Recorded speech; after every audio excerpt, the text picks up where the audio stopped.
Lijepa zgrada, a? Da, da. Kupio stan možda tu. Bi! Ivana! Imamo kupca!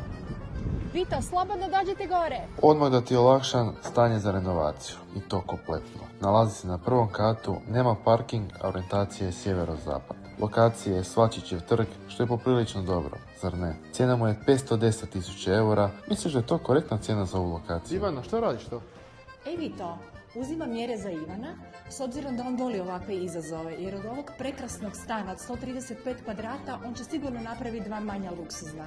A evo kako bi moglo izgledati kada bi napravio 2 stana. Imam ti čak i nekoliko slika rendera. Čisto da ti bude lakše maštati. Bi li rađe napravio 2 stana ili iskoristio sve za jedan? Što god odlučio, smatram da ovaj stan zanimljiva prilika ako želiš stan urediti i prilagoditi u potpunosti prema vlastitim željama. Također, ako želiš vidjeti idejno rješenje za izvedbu 2 dvosobna stana, piši mi. Što kažeš za ovaj stan? Ako ti potrebno više informacija, komentiraj mi centar.